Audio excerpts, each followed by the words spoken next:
যে মানুষ চারদিকে এই যে মানুষ চারদিকে গাছপালা কেটে দিয়ে সব পরিষ্কার করে রাখছে, বাড়িঘর পরিষ্কার থাকবে।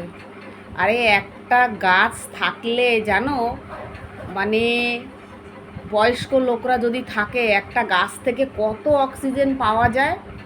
হ্যাঁ, আর তোমাদের বাড়ির পাশে লোক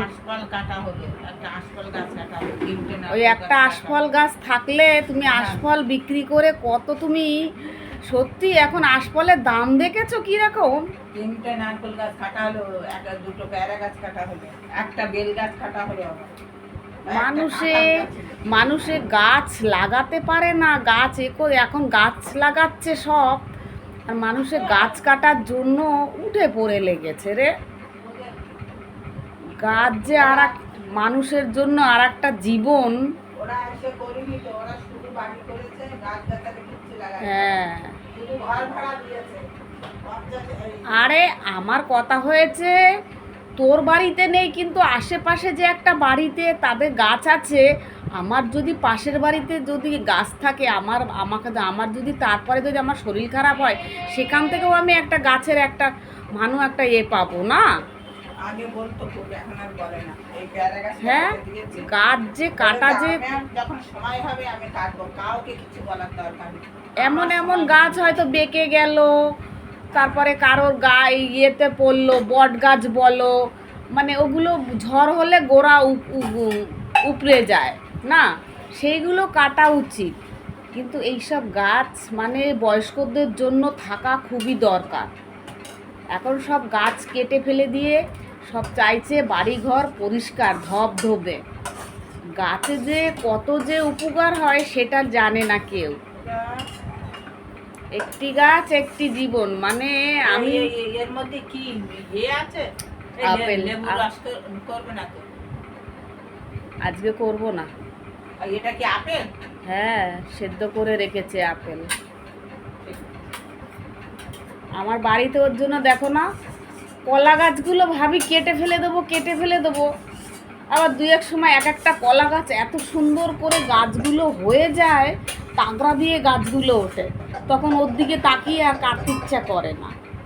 সবাই বলে কলা গাছের গোড়ায় সাপ থাকে, কোনো আজ পর্যন্ত দেখলাম না আমি কলা গাছের গোড়ায় সাপ। জানো, আমাদের বাড়িতে আমাদের দেশের দিকে কলা গাছ, কাঁচকলা, শৈলী কলা, তারপরে যে ওই বিচি কলা, হ্যাঁ, কলা গাছে একটুখানি মাটি খায়, নষ্ট করে, কিন্তু সেটা আমার বাড়ির চারপাশে, আমার বাড়িটা ঘেরা আছে পাঁচিল দিয়ে, আর মাটি খাবেও না, আর হ্যাঁ বাইরে ধুয়ে নেমে যাবেও না।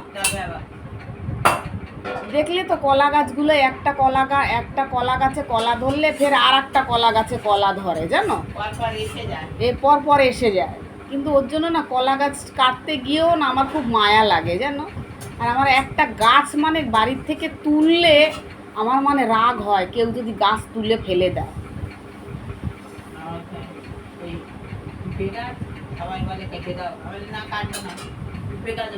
এই বর্ষাকালে দুখানা পুঁইশাক টাগরে উঠছে, জানো তো।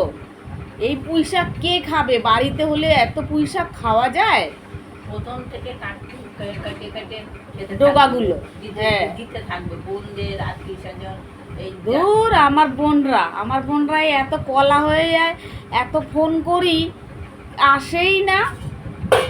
এত লাউ এইখানে একটা ছিল বোন যাদবপুরে, ওই রবি গিয়ে দিয়ে আসতো, ওরা কোনোদিন নিতে আসে না। হ্যাঁ, ওরা কোনোদিনও নিতে আসে না, ফোন করলেও আসে না, আর দিয়ে আসলেও অত খাওয়ার অত নেই। তাই বলি মানুষ আলু নেই, এটাই সেদ্ধ দিয়ে দাও। হ্যাঁ, এটা কচি আছে। কালকে লোকটা বসছিল এই করলাগুলো নিয়ে, গ্রাম থেকে লোকটা আসে, সবে টাটকা একদম। আলু আজকে নিয়ে আসবো, আমার ঘরের আলুও শেষ হয়ে গেছে।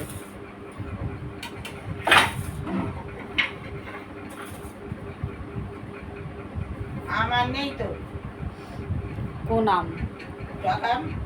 হ্যাঁ, একটা আম আছে, ওটা টক করবো তো।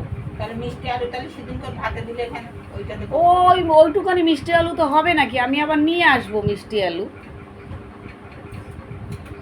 মিষ্টি আলু ঘরে থাকলে সব কিছুতে দেওয়া যায় একটু একটু করে, না?